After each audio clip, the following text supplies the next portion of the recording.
Empower Black men to live extraordinary lives. Shatter the stereotypes. Power Black men. Power Black men. Shatter the stereotypes. Power Black men to live extraordinary lives. Shatter the stereotypes. Shatter the stereotypes. Power Black men to live extraordinary lives. Welcome to Shatter the Stereotypes, where the intention is to empower Black men to live extraordinary lives. This show is based on the simple idea that every Black man is capable of creating inner peace, dynamic health, great relationships, and financial abundance. Therefore, we provide insights and strategies to educate, motivate, and inspire Black men to reach their full potential and create the life of their dreams. So if you're ready for some high-octane motivation and inspiration that supports and empowers you to live the life you were born to live, get ready to shatter the stereotypes so you can build a life that lights you up and positively impacts the world. So now, let's shatter the stereotypes with your host, Coach Michael Taylor.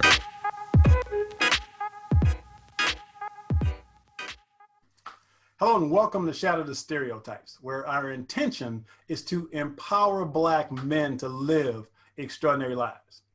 You see, there's never been a shortage of Black male role models. There's only been a lack of exposure of those role models. So the intention here is to showcase and highlight Black men who are doing amazing things in the world. And joining me tonight is a guy who is doing just that. His name is Dr. Antonio Webb, and he's a spine surgeon. He's an Iraq combat vet, and he's also a keynote speaker. So without further ado, let's welcome Dr. Webb to the show. Dr. Webb, how you doing today? I'm doing great. How about yourself, Michael? Doing very, very well. Again, thank you for taking the time out of your busy schedule to chat with us. As mentioned, you are definitely shattering the stereotypes, so it's my honor and privilege to have you on the show. So we're going to talk a little bit about your background, what you do, and all of that. But before we do, let's start off with a few icebreaker questions. So first of all, tell us where you're from and just a little bit about growing up. Yeah, so I'm originally from Shreveport, Louisiana. I joined the military at age 17 and been in San Antonio kind of in and out besides a few years for training for the last 19 years. But growing up in Shreveport was definitely a interesting kind of childhood. Shreveport was at that time was ranked the eighth most dangerous city in the U.S. So it was a lot of drugs, a lot of violence, a lot of crime, poverty, and I saw all of that kind of growing up. And despite all of that, I went to a medical magnet program, and that's what introduced me to the field of medicine. And ever since that program, I've made it a little promise to myself that I would stay out of trouble and try to reach my goals. Well, that's what I mean by shattering the stereotypes, man. So extremely proud of the journey that you're on and what you're doing. So next, I'd like you to name a woman who's inspired you to be who you are.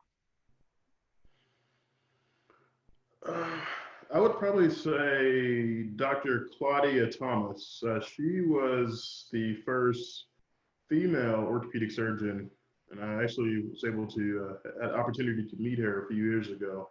She, broke a lot of barriers and kind of paved the way for people like myself to do what I do. So I give credit to her and kind of look up to her. Nice. So name a man that you look up to and admire. I would probably say my father. My father raised my siblings and I, grown up as a single father for most of our lives, and he is kind of my kind of role model and someone who I look up to this day. So, now, was he a doctor also? No, I'm the only medical doctor in my family. Okay.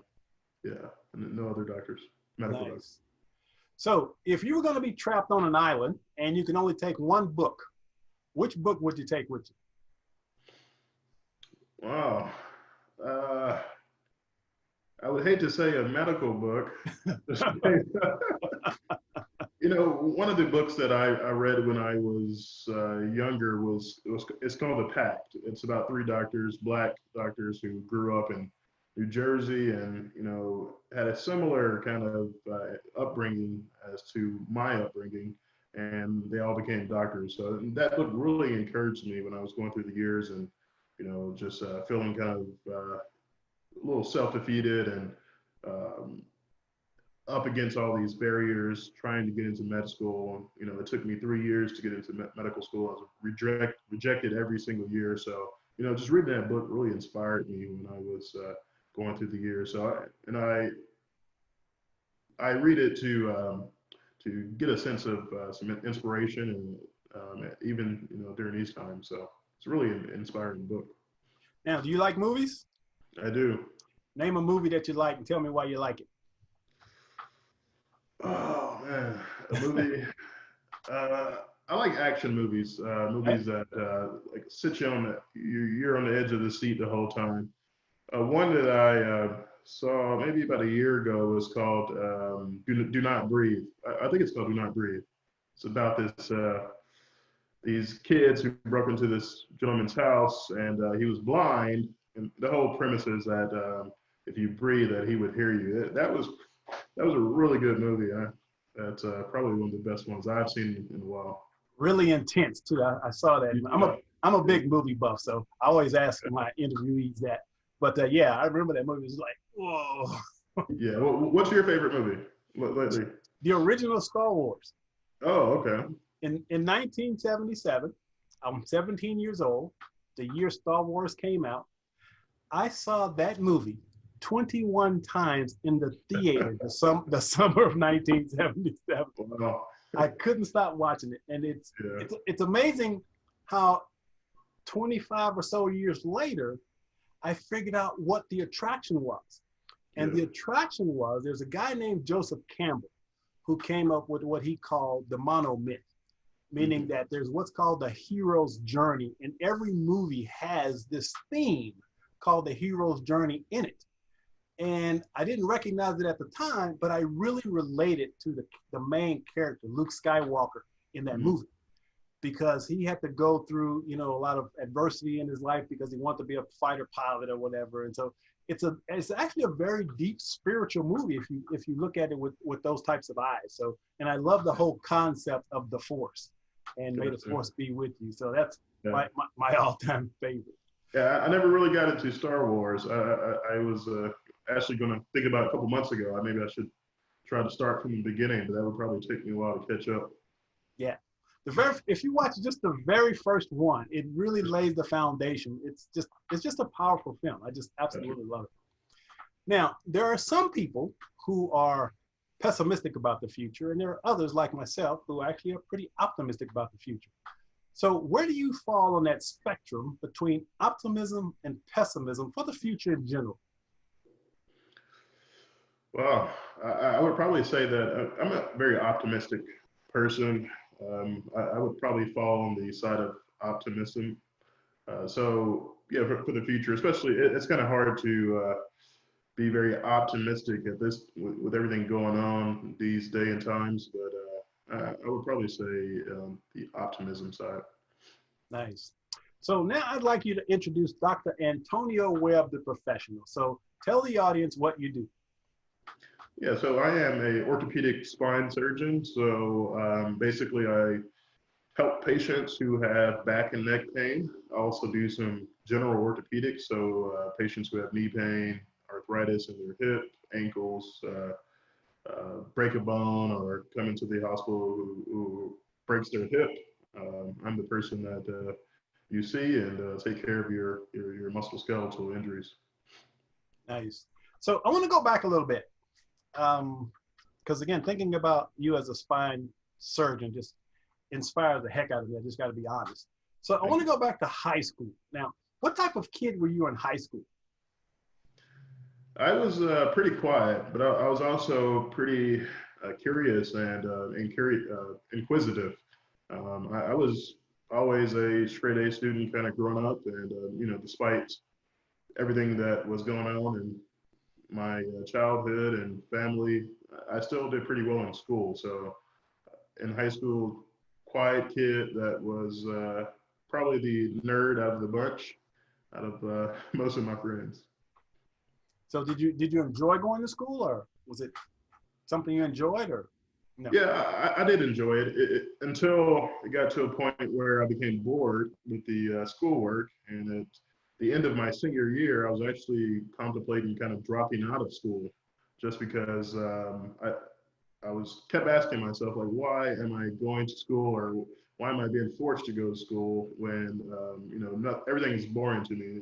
It just didn't make any sense to me. So my plan was to drop out of school and start working. But I'm glad I stuck through with it and stayed in school. But I did enjoy school, mostly the sciences, which kind of carried over into medicine. So out of curiosity, any of your friends from high school also become doctors? Yeah, actually, my best friend, since middle school, we've been friends. And then we just kind of stuck together and kept our heads in the books, tried to stay out of trouble. And he is a cardiac anesthesiologist who graduated medical school and went through the process a few years ahead of me. And yeah, we're both doctors now. Nice. That's awesome. So how did your friends and family react when you finally became that doctor? What was the reaction?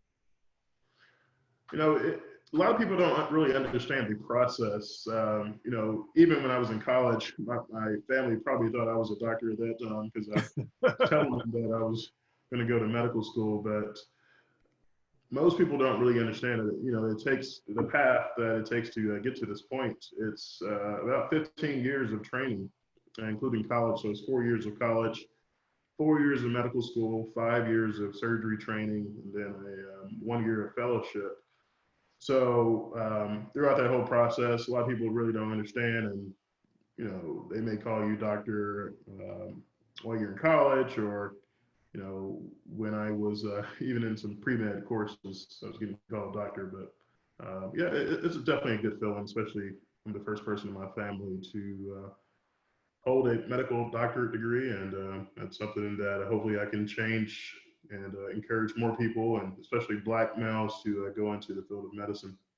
Not only Oh, in my family, but other families as well. so when did you decide you wanted to be a doctor?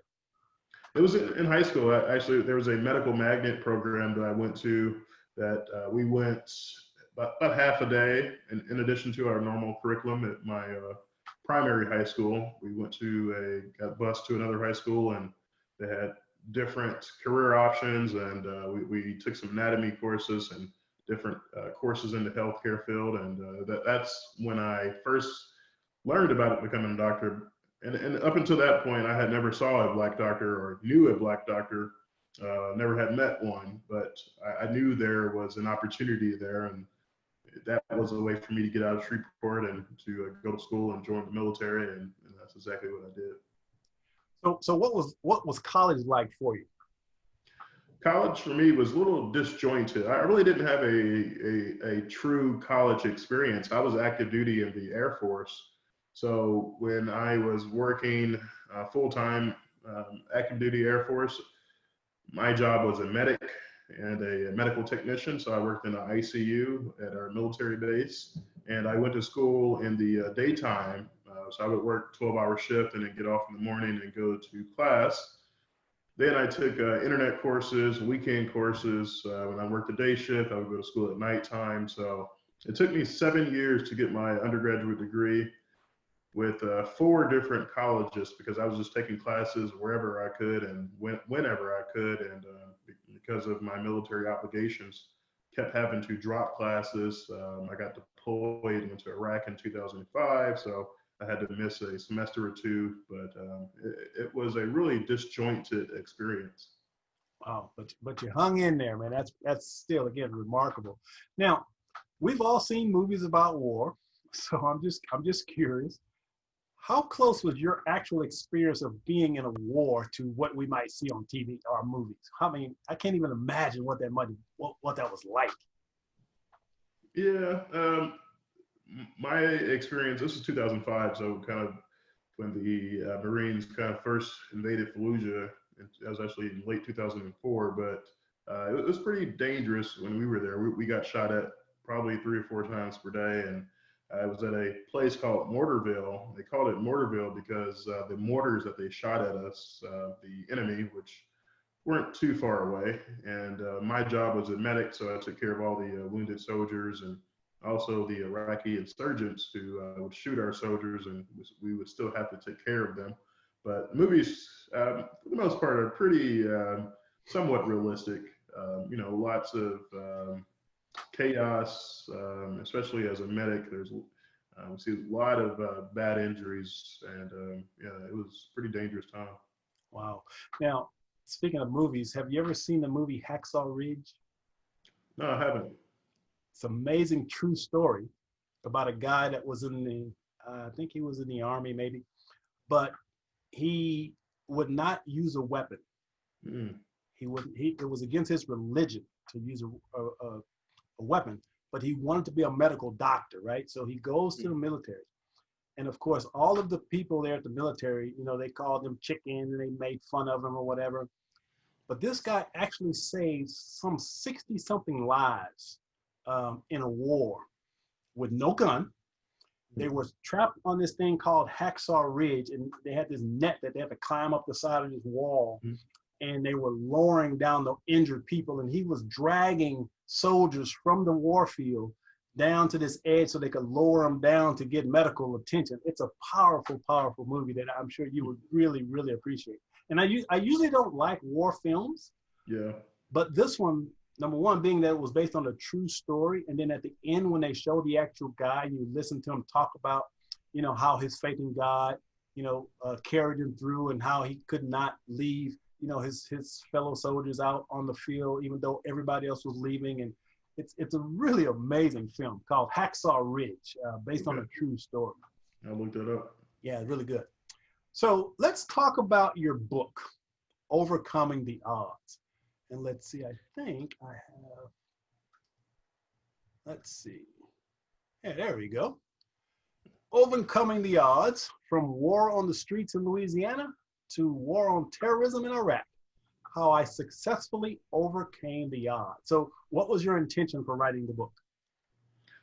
So my intention was to have a resource for young kids that look like me, a young Black male or minority who looks like me, that could pick up a copy of my book or use it as a resource, a guide, some inspiration to essentially just let kids know, like, if I can go through everything that I went through and still reach my goals, they can also. So that was my inspiration for writing it. How difficult was it for you to write it? It took some time.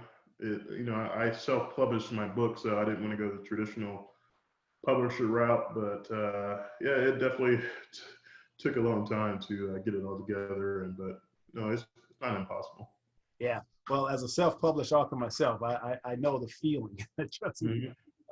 And the fulfillment of actually doing it on your own, though, is something that you can't put a price on. I remember when I wrote my first book, and just being able to say I did it, and to have it impact people's lives, I mean, it made it all worth it.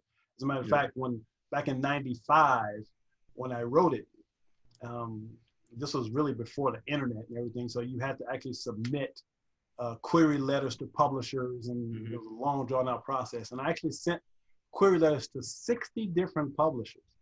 Wow. And every one of them were rejected. Yeah. The very last one, the very number 6, matter of fact, I still have a copy of it. The very last one, the lady, the editor, says, "Look, we're really interested in your book. Please give me a call." So I'm excited. Yes, I might get my book published. And at the time, I was broke. I was so broke I couldn't pay attention. I could have really used a little advance, right? Yeah. So I talked to this lady on the phone, and she says, "Look, Michael, I loved your book, but there's a small problem." And happened to be a white lady. She says, "Look, please don't take this the wrong way, but our research shows that Black men don't buy books like this." Now, she wasn't being racist, so that was just, from a business perspective, I appreciated her being honest. And she said this, she says, "Look, if you're willing to change the title and make a few changes in the book," she says, "I'd love to publish this book." She said, "It's a really good book." And there was a part of me, number one, needed the money, really badly. But there was a part of me that said, I can't do that. I mean, that would be like asking a parent to change his child's name, right? I was like, I'm sorry, I just can't do it. And after that conversation, I said, you know what? I'm going to figure out how to do this on my own. So I actually got a job, a part-time job at a bookstore, and I learned the publishing industry and started my own publishing company as a result of that. That's awesome. Of that rejection. So that's definitely a success story. That's the reason why I didn't want to go to the traditional publishing route, in terms of title and content and things like that. I want everything to be authentic and kind of my voice. So, yeah. Yeah, so I'm wondering, do you have any feel-good stories of someone who may have read your book and it impacted their life? I get emails and messages from people from all over the world, from China, from Canada to Africa, Taiwan, Australia, kind of from all over the world, just from people, not only people that are that are interested in going into medicine, but people that have no affiliations with medicine at all. And I wrote it so that a young Black male can pick up my book and kind of use it as a resource and really just refer back to it, when times get hard or when they, have a question about something that or would like to go on a similar path as mine. So, well, your title sort of answers this question, but what's the biggest takeaway you want people to receive after they read the book? The biggest takeaway would be that failure. You should expect failure. Like you spoke about, getting those rejections. At each point in my life, all the failures that I have been through, and I've failed a lot. I failed tests. I've struggled with standardized test taking. I got rejected from 100 plus medical schools. It was 3 years of applying.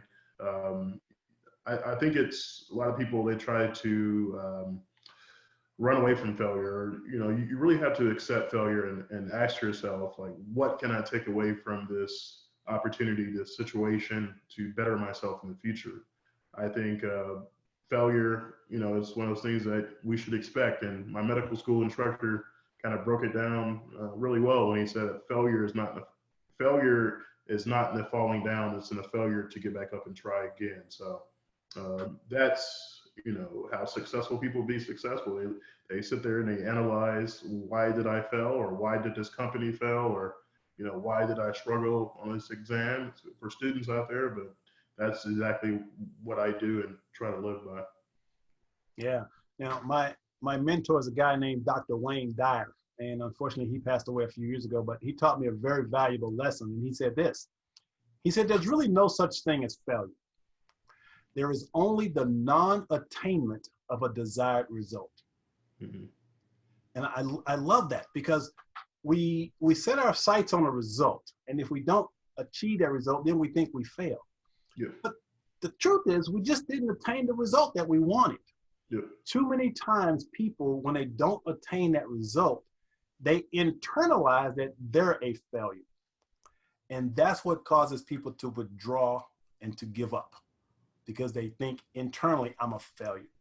So if you can reframe how you think, and if you see failure as simply the non-attainment of a desired result, it helps you move through failures a lot easier. Something that I really love that lesson, because as I said, I had 60 rejection letters, and every time I opened one, my heart would just kind of sink. Oh, not another one. Oh, not another one. But I held on to that teaching of Wayne Dyer. I said, well, I didn't get the result that I wanted, but let me just keep trying. Let me just keep trying. Let me just keep trying. And eventually, here I am now, 8 books later in my own publishing company, and I took it to heart what he was saying. Yeah, that's awesome. I'm a big believer in everything that happens for a reason. I mean, you may not know it at that time, but there's a reason behind, whatever kind of happens in life. And, I always tell students when I give talks to going to different colleges or different schools that, if it would have took me 10 years to get into med school, I would have applied every single year, because that's how bad I wanted it.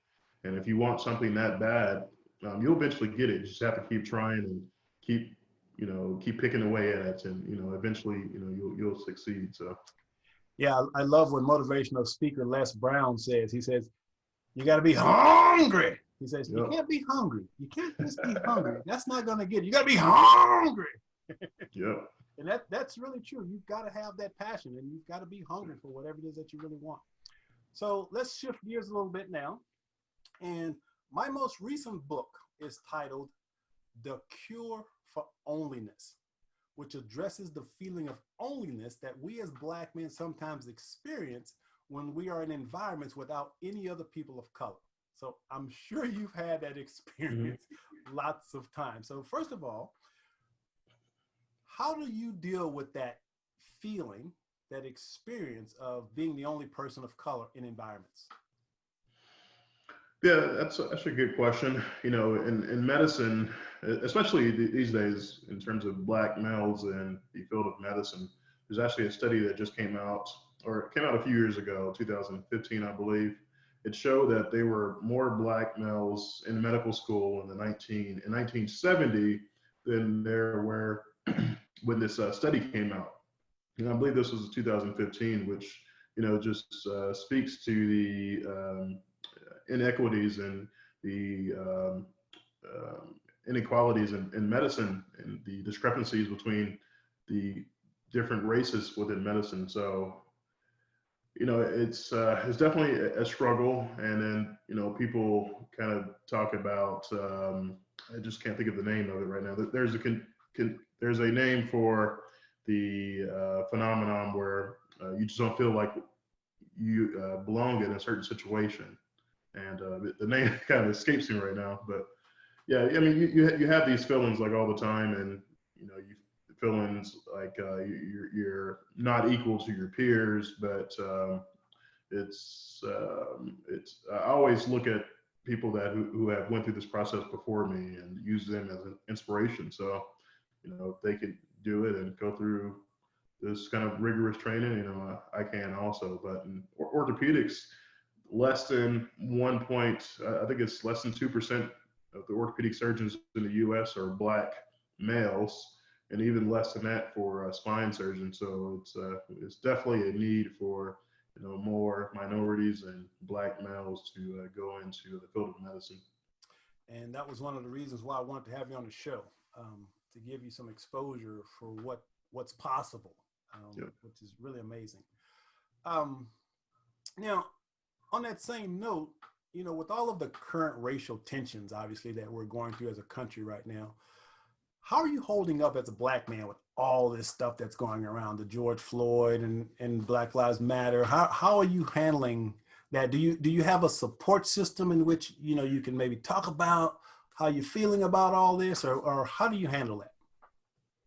Yeah, it's definitely a lot to handle and a lot to kind of take in. Every time you turn on the news, there's some report of something else kind of happening or some type of police brutality. But for me, I do have a support system. There's a group of Black male doctors that I'm a part of, and we have conversations about things that are going on in the world. And I have some other friends outside of that group as well that we just have conversations about it. But it's yeah, definitely something that's really tiring to turn on the news, and every time we turn around, there's something else that's happening. But I'm kind of been battling, how do I have these conversations with my sons? I have a 9-year-old and also a 1-year-old. So how do I have these conversations? And that's been the most challenging thing for me. Just what do I say to them, and what kind of advice can I give to them in terms of if something like that to happen to them or to one of their friends. So that's been the most challenging thing for me. Yeah, and that was the whole reason I started the Shatter the Stereotypes movement, to give Black men an opportunity to really jump into and dive deep into how we feel about all the challenges, and not be afraid to talk about maybe the fear that we might be feeling, the sadness that we might be feeling as we deal with all this. Because I believe that if we don't have resources to address some of those suppressed and repressed emotions, then it's going to come out in inappropriate ways. Let's just put it that way, because we keep suppressing and repressing that feeling of sadness or anger or whatever. It's got to show up somehow. That's just how the human body works, I believe. So having an outlet, having a resource where we can talk about honestly, openly, the feelings that we have, it's very therapeutic, very healing, and it's definitely needed. And I know it makes a lot of men uncomfortable, especially Black men, to talk about emotions and feelings, but it is the key to our happiness as human beings, just being in touch with and connected to our emotions. So Yeah, definitely agree. You know, having those issues or just talking about things that are in your chest, it's you know, especially men, we're have this kind of macho kind of mentality or appearance, or try to come off as being hard or whatever. But it's one of those things that is not talked about enough, especially mental health issues kind of in the African American community. Hopefully, some of the groups that I'm a part of, and we're trying to bring more awareness to kind of mental health issues and depression, anxiety, and those things. Like Charlemagne kind of put out his book about that, but it's definitely something that more kind of men need to talk about. And it's okay to talk to someone or have a counselor or someone that you go to talk to, and those things are extremely important. Those things get bottled up. That's when kind of bad things can happen. But I definitely agree with you. yeah, and my area of expertise, if you will, is actually the changing roles of manhood and masculinity in society. Mm. And so I've been speaking and writing about men's issues for more than 25 years. And back in 1995, when I wrote my first book, I remember being on a radio show and I was talking about the importance of healing from childhood trauma. And I remember, several men calling in and really just attacking me and criticizing me for talking about emotions and Wow. talking about how feelings were for women. And as men, we're supposed to man up and tough it out. Well, see, that's what's driving a lot of our negative behaviors. Yeah. And so one thing that I've done with my last 4 books targeted specifically to Black men is to say, hey, look, guys, the 3 most difficult words for any of us to say is I need help. Yeah. But there is absolutely no shame in a man saying I need help. It is not a sign of weakness. As a matter of fact, it is the greatest show of strength a man can show. And so creating spaces that's safe enough for men to share and speak that openly and vulnerably is, I believe, the key to resolving a lot of issues in our community. Because as Black men, we are constantly inundated with so much negativity, so much trauma, just from watching television. And that's why I minimize the amount of TV I watch. But we have to have outlets in which we can openly discuss emotional, psychological issues. And that's what Shatter the Stereotypes is all about. It's about men being willing to say, you know what? It's okay to say I need to go to therapy. There's no shame in that. It's okay for me to say I'm hurting. There's no shame in that. And so these conversations need to be had. And I'm glad you brought up Charlemagne the God, because he's talked specifically about his own challenges, which on his platform is great to engage Black men in that conversation. But what I try to do is take men a little deeper. And I've had several therapists on the show, psychologists, coaches, that we really dive deep into things like sexual abuse and emotional trauma, because those things are impacting our lives much more frequently than we want to admit. And we have to be willing to talk about and share and speak openly about those. Yeah. So with that being said, you're involved with the Black Men in White Coats, aren't you? Yeah, I was the keynote speaker this year. Yeah, so tell us a little bit about that organization.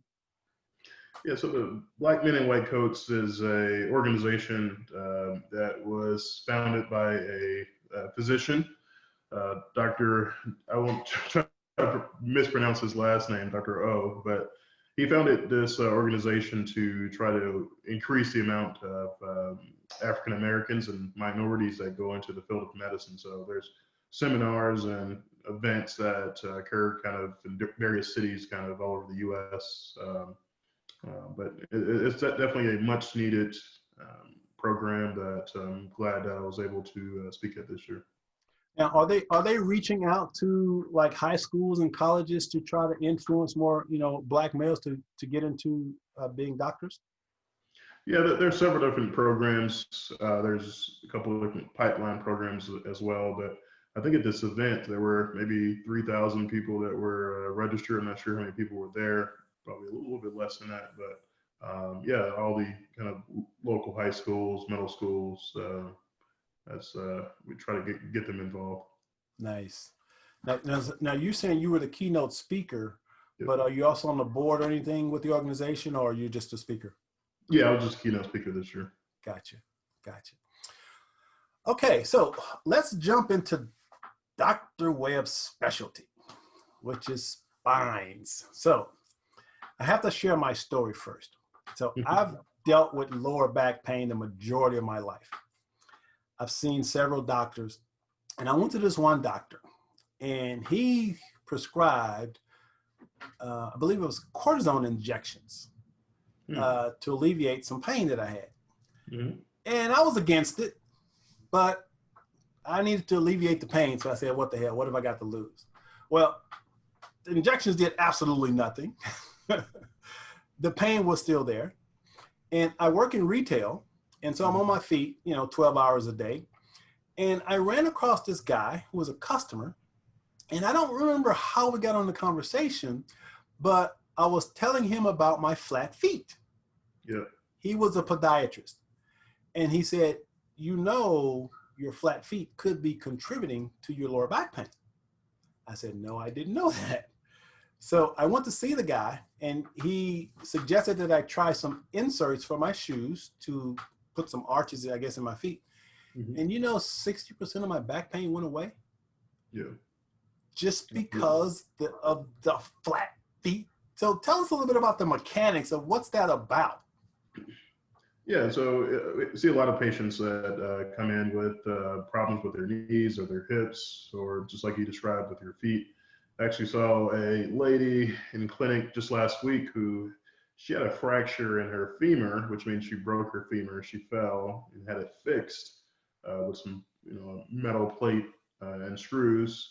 And then she's about a little less than a year out from her injury and her surgery. But when I saw her in clinic, she was complaining of her leg was fine, but she was complaining of back pain. And I noticed that her foot was about a centimeter short on that surgical side. So something maybe with surgery, the bone healed in a shortened position, which is a pretty common, well, not common, but it does happen after surgery if you don't align the bone kind of really correctly in surgery. But so I prescribed her a insert for her shoe as well, about to help her with that. It's called a leg length discrepancy that she has. So, and as I imagine, I'm gonna see her back here in a few months, and I would hope that her back pain kind of improves with that. But any part of your body that is compensating, either kind of your ankle or your hip or your knee, it can cause other problems in your body. Now, I saw, I think it was on your LinkedIn profile maybe, where you mentioned that surgery should always be the last resort for back pain. And of course, we have this perception, that all doctors just want to cut you open and just make the money, right? And I'm terrified of anybody touching my back with a knife. But you should be. But tell us a little bit about your philosophy in terms of using that approach, like surgery being the last resort. Yeah, well, especially for patients who have back pain. If you go to a surgeon who recommends either surgery the first time they meet you, or they recommend surgery without exhausting kind of the conservative approach, I'll be a little bit cautious about that. A lot of back pain, depending, there's a lot of different causes of back pain, but the majority of them can get better with just some conservative treatment and some activity modifications. For me, I'm a very conservative surgeon. I love to operate. That's probably one of my favorite things to do. But I would, I treat patients like my family member. I ask myself, what would I recommend to my dad or to my brother or my sister? And if it's not some type of big surgery, to them, I wouldn't recommend it to a patient. So out of 10 patients that come to see me, probably 8 to 9 of those are not going to surgery. So that's just my kind of approach and kind of my training. So as a spine specialist, what are your thoughts about chiropractic? That's a good question. Throughout my training, when we send patients for that conservative therapy and those treatments either before surgery or after surgery, it's kind of reflex to send them to physical therapy. So we don't get much exposure to the field of chiropractic medicine field. So over the last year or so, I actually put out a video on YouTube that about my thoughts on chiropractors and whether one should see a chiropractor or go see a physical therapist or whatever other type of provider. And that video went viral, and I got messages from chiropractors all over the world who probably, I don't know, 100 or so emails from people that were messaging me about the video. But for me, I always tell patients, they come in and they say they've been going to a chiropractor, and if it's working, continue doing that. If it's not, try something else. So I'm actually giving a lecture tomorrow or Thursday night to a chiropractic school, a group of about 250 attendees on this Thursday. We're just going to be discussing surgical cases and going over some medical kind of jargon and trying to increase the collaboration between the two specialties. Now, I read an interesting article about something called the Da Vinci robotic assisted surgery. Mm-hmm. Well, apparently they're using robots guided with doctors doing surgery with these robots. Are you familiar with that technique, and do you use that?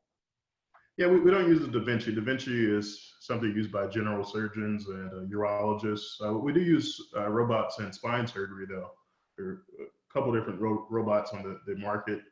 We also use, and I'm trained in computer navigated surgery, basically just looking at a computer and then, placing instrumentation or helping us as surgeons perform our surgeries more precisely and more accurately. But yeah, we use robots all the time in spine surgery. See, now that to me is fascinating. That is absolutely fascinating. So when you're doing surgery, you're looking at through a screen. How does that work? Like you got goggles on and it's guiding you through? Yeah, they do have something that's coming out. I think it just got FDA approval. It's like augmented reality, where you're looking kind of in this like virtual reality goggles, and you can see the spine kind of just looking up like this instead of looking down in surgery. So that just got FDA approved for one company. But for the robots, essentially, when you're doing spine surgery, you have to dissect all the muscles out, and we place screws and hardware, or we do a decompression when there is compression of a nerve or the spinal cord. Well, the robot helps us to place our hardware, the screws. So we can plan where we want to put the screws, where we want to do what's called an osteotomy, which is breaking the bone to try to realign it. And we can plan all this before surgery. So the day of surgery, that robot has a robotic arm. I could just tell it to, hey, go to the left side of L2, which is the lumbar, the second lumbar vertebrae, and it will just go where we need to put our screw in. Otherwise, historically, you're using X-ray, lots of X-ray, so it reduces radiation in surgery to not only the patient, but the surgeon and the medical staff. So reduces X-ray, it helps with precision and accuracy, because the pedicle or the trajectory, the target that we have to put the screws in, it's within millimeters of the spinal cord. So if you're off by few millimeters, either up, down, left, right, anterior, posterior, you can seriously damage a patient, or you can paralyze a patient, especially if you're doing cervical surgery. So it's really high risk surgery that robotics has definitely changed the the course of how we perform surgery as spine surgeons. So is that obviously something that you have to constantly update in your industry, learning new robotics, that's something that I'm sure you're constantly seeing new things.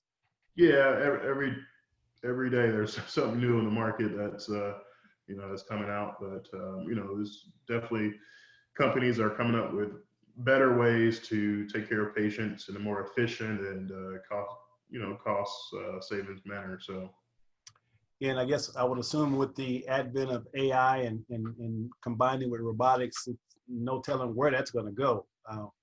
The optimist in me sees this amazing technology and how it's actually improving humanity. There's a guy that I follow. His name is Peter Diamandis, and he wrote an amazing book called "The Future is Faster Than You Think."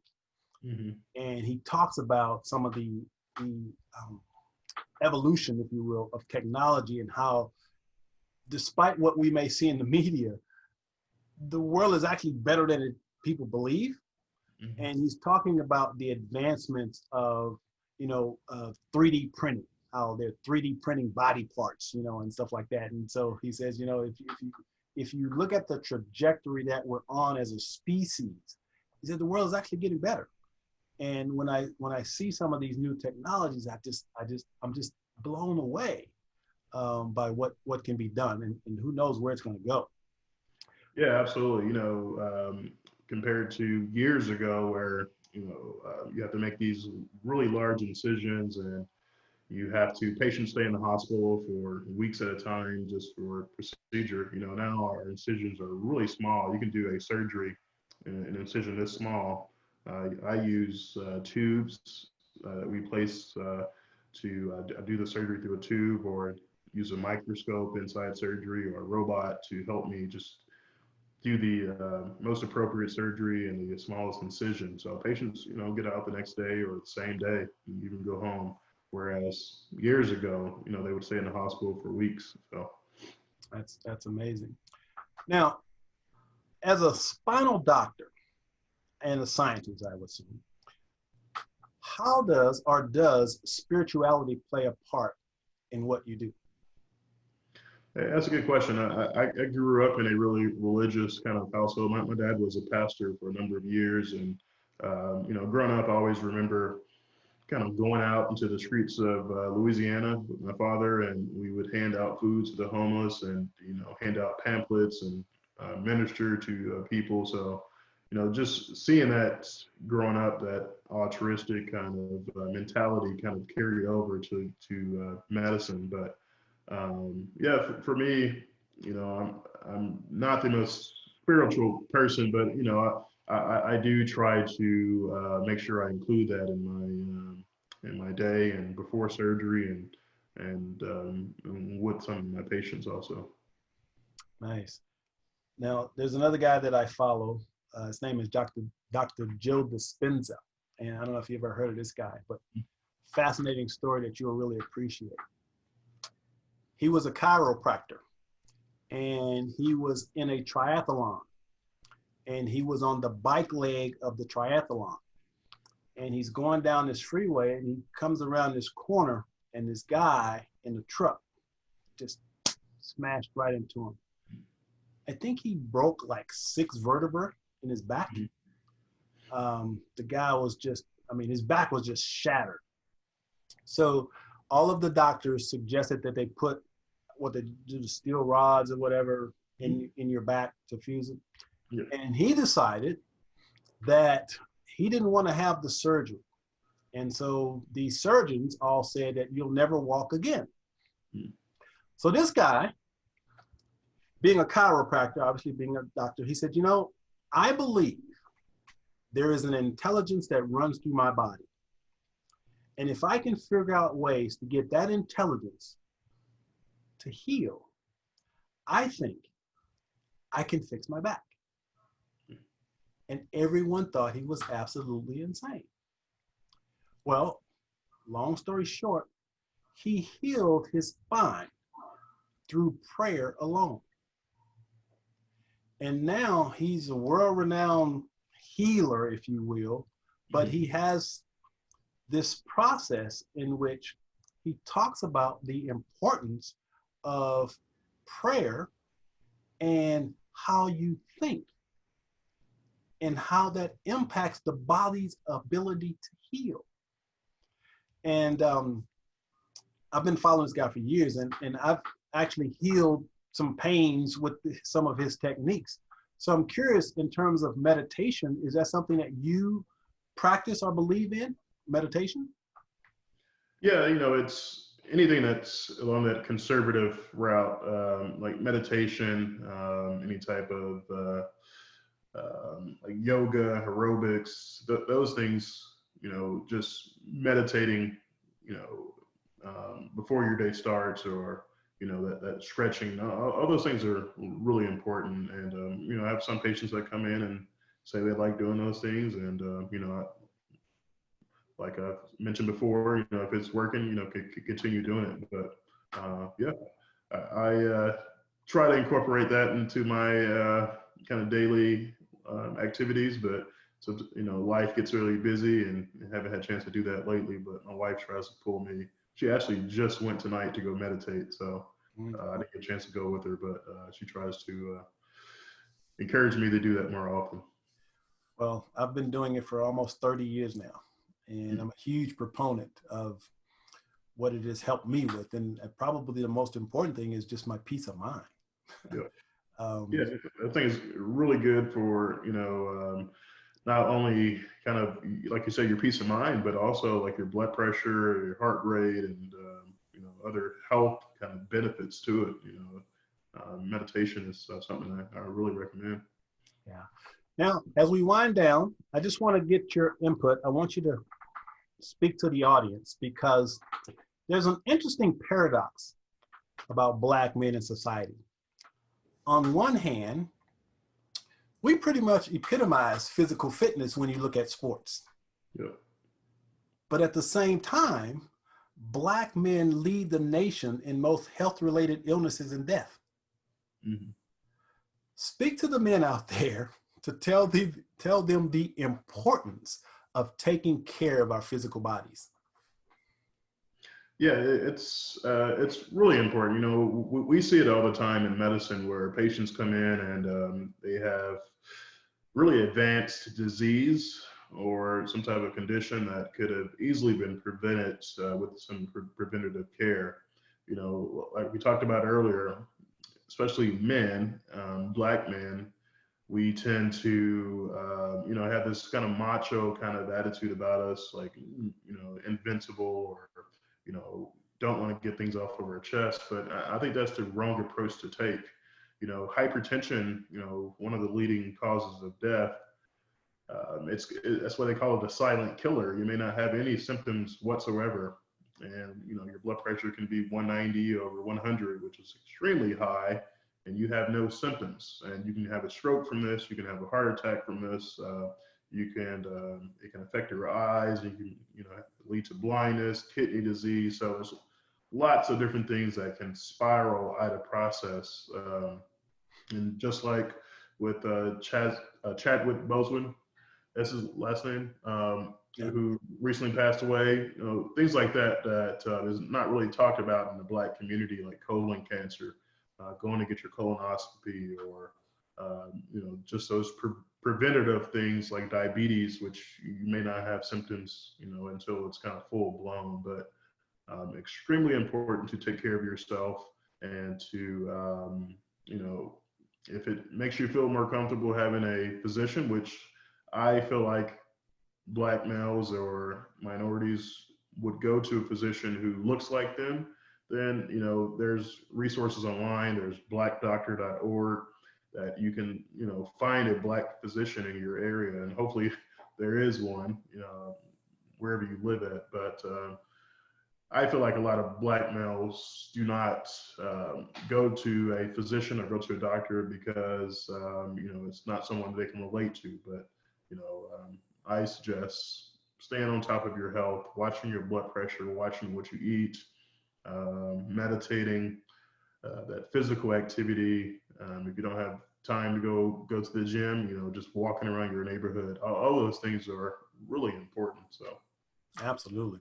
And I mean, the basics, if we'll just pay attention to the basic, number one, which is our weight, yeah. paying attention to our weight, simple.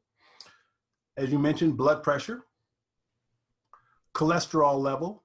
Mm-hmm. These three simple things, if you'll just stay on top of those, it's amazing how the body is perfect, in my opinion. It's perfect. And it always gives us signals. It's like the check engine light on your car, right? Yeah. When something's wrong, that check engine light comes on. Well, if your blood pressure is high, that's a check engine light. you need to get something checked out. If your cholesterol level is high, that's a check engine light. So we have to pay attention to these signals, if you will, that our body is telling us so that we can get medical treatment sooner. Too many times we wait until it's too late. So one of the things that I try to promote on the show is being in touch with our health and making sure that we pay attention to the signals our bodies are sending us. So with that being said, Doctor, please tell everyone how they can reach you if they're interested in finding out more about you and your work. How can they contact you? Yeah, so on social media, I'm on pretty much every platform: Instagram, Twitter, Facebook, LinkedIn. Everything is Antonio Webb, MD. That's also my website, AntonioWebbMD.com. Fantastic. Well, I now want you to give you an opportunity, just any closing thoughts you might have for the audience after our conversation. Yeah, so, anyone out there that's kind of watching this video and, you have a particular goal in mind, or, if you want to pay off your student loan, or if you want to open up your own business or get into law school, dental school, just use me as inspiration. I've been through a lot, kind of getting to this point, and we didn't really touch on this, but family members that were in prison, family and friends that were killed, kind of growing up in Shreveport, and despite all of that, and despite getting rejected from medical school 3 times, I stayed persistent and never gave up on my dreams. And if I can do it and go through everything that I went through, everyone else out there can also. So. Well, again, I just really appreciate and admire what you're doing, and you are definitely shattering the stereotypes, man. I love what you're doing. I love who you are as a man. You are definitely an inspiration for me, and I just want to say thank you for shattering the stereotypes and showing what's possible for us, because once again, despite what we see in the media, it is my belief that every black man is capable of creating an extraordinary life, but he's got to be willing to put forth the effort to make that happen. So Dr. Webb, thank you again so much for joining us. I really appreciate your time. This has been another episode of Shatter the Stereotypes, and that's all you need to do. Go out there, shatter the stereotypes, make your dreams come true. We'll see you next episode. Take care. Thank you.